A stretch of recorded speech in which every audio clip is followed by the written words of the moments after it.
Hello guys, அன்னைக்கு ஒரு நாள் வீட்டிலேருந்து வெளியே போயிட்டு வரும்போது நம்மளோட அரணோ தொட்டியை பார்த்தோம்னா இவ்வளோ கேவலமாக இருக்குது. ரொம்பவே பாசி ஈசியமாக பிடிச்சி ஏதோ ஒரு மாதிரி இருக்குது. சரி, இது கழுவி ஆகணும்னு சொல்லி அடுத்த நாள் காலையில் கழுவுறதுக்கு ரெடி ஆகிட்டோம். நானும் என் தம்பி ஒருத்தனும். சரி, இதை கழுவணும், ஃபஸ்ட்டு தண்ணியெல்லாம் பிடிக்கணுமே சொல்லி தண்ணியெல்லாம் பிடிச்சாச்சு.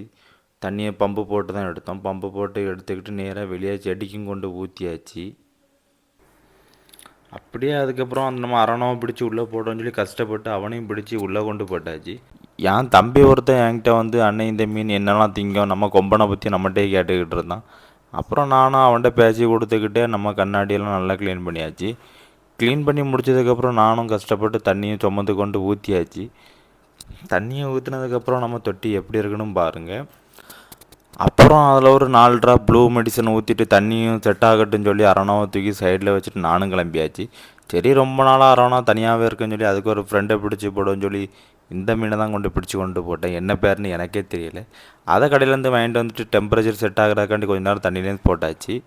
போட்டதுக்கப்புறம் அது எப்படி இருக்குன்னு பாருங்கள். கொஞ்சம் கழித்து நானும் அதை ஓப்பன் பண்ணி உள்ளேயும் விட்டேன்.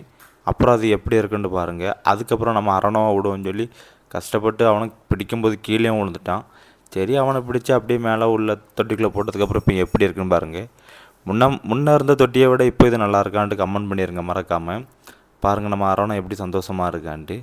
இப்போ புதுசாக போட்ட மீனும் கீழே உள்ள ஒவ்வொரு சிலையாக தேடி தேடி போய் ஒளிஞ்சிக்கிட்டு இருக்கு.